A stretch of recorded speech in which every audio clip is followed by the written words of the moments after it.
بسم اللہ الرحمن الرحیم۔ محترم ناظرین السلام علیکم۔ یہ داستان ہے پھلوں سے لدے ہوئے اس باغ کی جو آسمانی بجلی گرنے سے جل کر راکھ ہو گیا تھا، اور یہ باغ کے مالکوں کے لیے مکافات عمل تھا، کیونکہ ان لوگوں نے محتاجوں اور کمزور افراد کو ان کا حق دینے سے انکار کیا تھا۔ قرآن پاک کی سورہ قلم کی آیت نمبر 16 سے 33 میں اس واقعہ کا ذکر ملتا ہے۔ قبل از اسلام کی بات ہے کہ سرزمین یمن میں شہر صنعاء سے 24 میل کے فاصلے پر ایک دیہات سروان یا زروان موجود تھا۔ اس دیہات میں ایک خوبصورت پھلدار درختوں سے بھرا ہوا باغ تھا۔ اس باغ کا مالک ایک سخی اور خدا شناس شخص تھا۔ وہ ضرورت مندوں اور محتاجوں کا اس قدر خیال کرتا تھا کہ اس باغ سے اپنی ضرورت کے مطابق آمدن لیتا اور باقی فقراء و مساکین میں تقسیم کر دیتا تھا۔ وہ لوگ ہمیشہ اسے اپنی دعاؤں میں یاد رکھتے۔ اس باغ کی آمدن سال بسال بڑھتی گئی۔ ضرورت مندوں نے یہ عادت بنا رکھی تھی کہ جب فصل اکٹھی کرنے کا موسم آتا تو وہ اس میں جاتے تاکہ اس کے مالک سے اپنا حق وصول کریں۔ باغ کا مالک بھی راضی خوشی اور مسکراتے ہوئے چہرے کے ساتھ ان کے خالی ہاتھ بھر دیتا۔ یہ الہی شخص بعض اوقات مناسب وقت پر اپنے بچوں کو اپنے پاس اکٹھا کرتا، انہیں نصیحت کرتا اور انتہائی اچھی باتیں کہتا، خاص کر ضرورت مندوں کے بارے میں زیادہ سفارش کرتا کہ رضائے خدا حاصل کرنے کے لیے ان کی طرف ضرور توجہ کرنا۔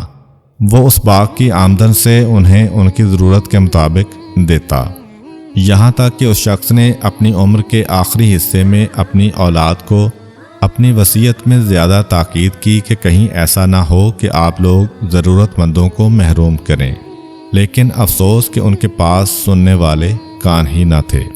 غرور، تکبر اور غفلت نے باپ کی محبت آمیز نصیحتوں کو سننے اور ان پر عمل کرنے سے انہیں روکے رکھا۔ آخر کار اس مرد خدا کی موت آ گئی اور وہ دنیا سے چل بسا۔ اب باغ اس کے بیٹوں کے ہاتھوں میں آ گیا۔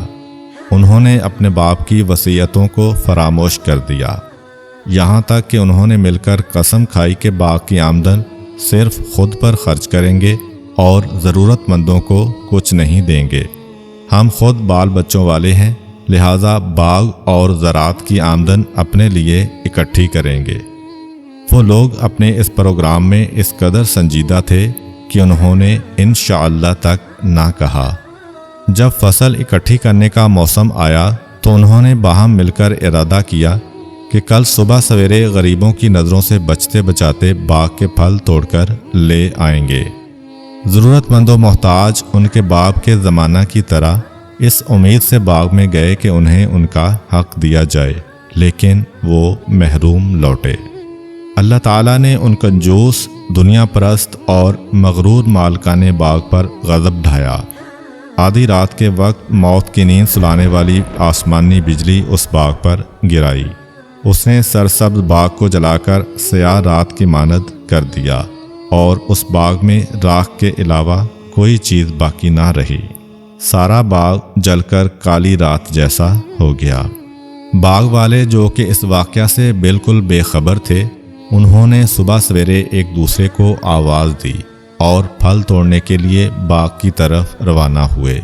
انہوں نے راستے میں ایک دوسرے کو آہستہ سے کہا، محتاط رہیں کہ آج ایک فقیر تک بھی باغ میں گھسنے نہ پائے۔ جب وہ باغ میں پہنچے تو وہاں پر مٹھی بھر راکھ دیکھی۔ ہر شے دگرگوں پائی تو اس قدر چکرا گئے کہ انہیں یقین نہیں آ رہا تھا۔ انہوں نے ایک دوسرے سے کہا، ہم راستہ بھول گئے ہیں۔